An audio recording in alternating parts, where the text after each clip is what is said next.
アンニョン、パクンです。いい先生を招いております。なんと、EC 歴が10年近くありまして、皮膚科専門医でして、医学博士号を持っていて、日本と韓国をつないでるような、かなり珍しい経歴の方だと思っております。スキンケアに関するいろいろな知識を学べるんじゃないかと思い、コツとか Tips を聞いていきたいと思います。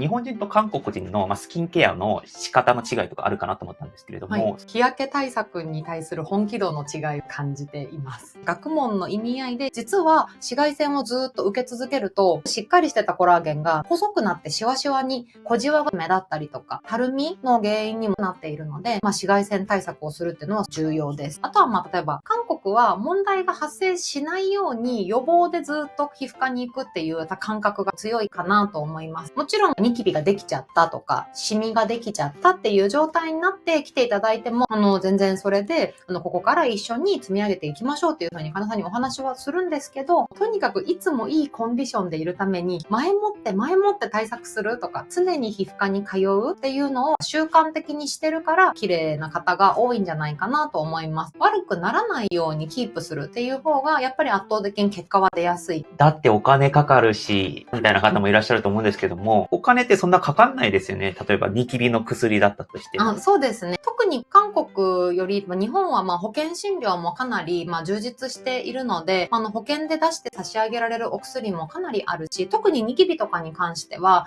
もうそれこそ日焼け止めを塗るっていうのが一番の対策ですし、ニキビに関しては保険の診療で事前に毛穴の詰まりを良くしてあげるお薬っていうのがあるので、むしろニキビ跡になっちゃったらそのニキビ跡治すのにいろんな手立て使ってお金かかるし、シミができないように日焼け止めを塗り続ける方がシミ取りのレーザーを受けるより絶対安いと思うので、お金かかるんじゃなくて予防する方がトータルのコストは安いと思います。いや、そうですよね。僕も病院行くのめんどくさくて、いい乳液買ったら治るんじゃないのって思ってたんですけども、多分病院2ヶ月通った方が乳液1年塗ったよりも良くて、これ僕も感じました。そうですね。よく思うのが、みんな自分の体を変えたくて、パーソナルトレーニングは行くと思うんですよね。常にいいコンディションを維持するのが重要って分かってるのに、皮膚科は病院だからなのか、問題が発生したら行くところ。でも皮膚科はもうあなたのお肌のパーソナルトレーナーなので、悪くならないように、いつもいいコンディションでいるように、スキンケアから日焼け止めの塗り方から全部お伝えするところなので、パーソナルトレーナーだと思って来ていただけるといいんじゃないかなと思います。そうですね。ジムみたいなところですね。そうです。ジムみたいなところです。リハビリだよな。ありがとうございます。他のところで肌改善のためのコツとかはありますか？腸と脳とお肌って繋がってるって言われてるので、腸内環境を良くするとか、ストレスをためないとか、きちんと寝るみたいなこともよくあるので、皮膚科に来たけど、産婦人科の受診を勧めたりとか、その便秘の治療を勧めたりとか、そういう風にすることはあるので、全部繋がってるんだなとお話しすることもあります。じゃあ皮膚科クリニックに来ることって皮膚以外のところにも実は大事だったりするんですね。次は日頃からどのようなケアをすればいいのかっていうところなんですけども、水はやっぱりよく飲むようにはしていて、あとは韓国人なんでキムチはやっぱり毎日食べるのと、ヨーグルトとか納豆とかキムチとかそういうのはすごい好きなんでよく食べる。サプリメントビタミン C とかビタミン B、ビタミン E とかはやっぱり抗酸化作用だったり皮脂の分泌を整える作用があるのでよく取っていて、あとはグルタチオンとかは肝臓の機能を高めてくれて、ちょっとお酒飲んでも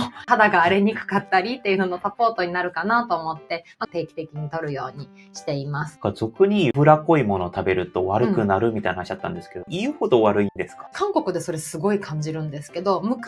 今ってチーズタッカルビとか、そういうチーズがいっぱい入ってる韓国料理がめちゃめちゃ流行ってた時あると思うんですけど、そういうのが流行る前の時は全然街にニキビの子いなかったのに、そのチーズタッカルビとかが流行り始めてからすっごい街にニキビの子増えたなって思って、やっぱ食の欧米化っていうのはやっぱり脂質の多い食生活はやっぱりある程度ニキビを悪化をさせる可能性はあると思います。ありがとうございます。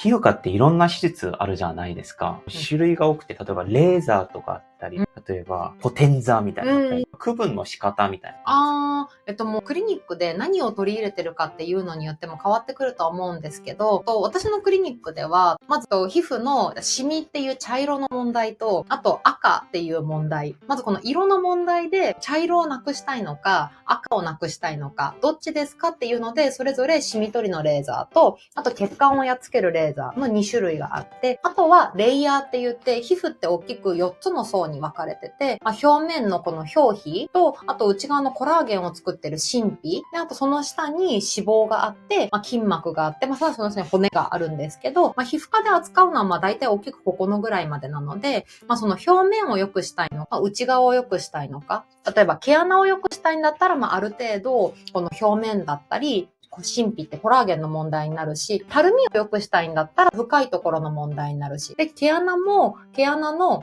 中に詰まってるのか、生地が悪くて開いちゃってるのか、そういうふうにちょっと分解して説明するようにしているので、あなたの悩みを分解したときに、色の悩みと形の悩みだったらこれですよっていうふうにお話しすると、ある程度、これやりますっていうふうになることが多いので、そういうふうにお話ししています。正直、施術の値段って高いんじゃないですか。売るためにおすすめしてるんじゃないかなみたいなことを思ってる人もいると思うんですけども、正直にこういう人は受けなくていいみたいな人もいるんですか？そうですね。でも、怖いなってまず思っちゃったりとか、すっごく一生懸命頑張って、一回だけ受けるみたいな感じだったら、無理しなくてもいいんじゃないかなって正直思います。皮膚科ってやっぱり続けることで結果が出てくるものだと思うので、自分が出せるお金の範疇でまず始めてもらって、綺麗になると、とかダイエットして成功するともっと頑張ろうとか、ダイエットして痩せたからこのお洋服着たいなっていう風にちょっとずつみんなってやりたいことが増えていくと思うんですけど、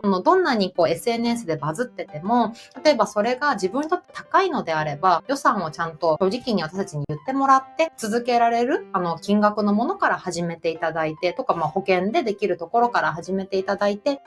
その上で綺麗になったら、これに、ご自身でお金をかけてみようかなとか、結果が出たら嬉しいなと思ったら、そこで続けられるっていう、続けることで皮膚科は結果が出る治療の領域だと思うので、一発逆転は基本的にあんまりないので、続けられるものをやっていただくっていうのが一番いいと思います。まとめると、日頃のケアが好きな方は、とりあえずクリニックに行ける。で、その上で早くやりとりとか、完璧を目指したいならば、施術を受ける。そうですね。スキンケアからお話しするし、施術も一緒にやりたいとか、あとは例えばお子さんとかがいて、家でいろいろやるわ、自分に時間かけられないから、一旦この30分だけ病院に任せておいたら大丈夫みたいな、そういう考えの人もいると思うので、時短したいか、実現可能なところをご提案するっていうのが大事かなと思っています。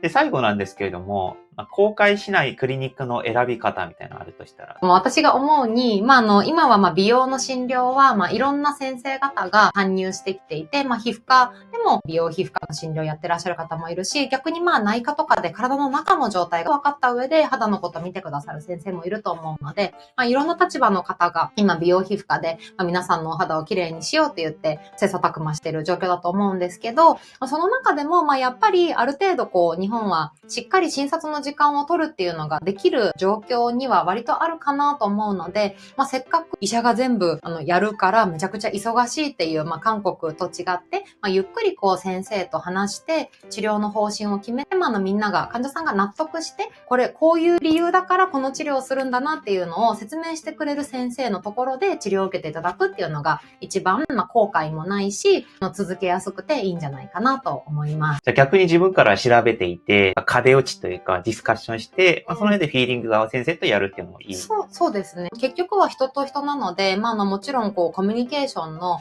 感覚が合わないとか、私がこうやっていっぱい喋ったりするのも、すごくわかんないからもっと端的に言ってほしいみたいな方もいらっしゃると思うので、私は納得してほしいのでたくさん喋っちゃう方なんですけど、その感覚があって、でもやっぱりあなたの状態はSNS の誰かとは違うので、やっぱりその今のご自身の状態をきちんと診断して治療を決めてくれるっていうのはやっぱりどの領域でも診療の基本だと思うので、ちゃんと診察して説明して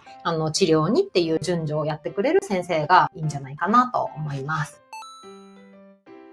というところで、3回にわたってなぜいい先生が日本でお医者活動されているのかとか、日韓のお医者さんの違いだったりとか、役立つ肌関連のコツだったりとか、いろんな貴重なお話を聞かせていただきました。今日いい先生しか語れないことがありすぎて、僕も勉強になったと思っております。こちらのいい先生はですね、東京の赤坂というところでクリニックを運営されております。もしご興味のある方は、ぜひ概要欄とコメント欄にある SNS を参考してください。はい。そしたら以上で動画を終わりにします。ありがとうございました。ありがとうございました。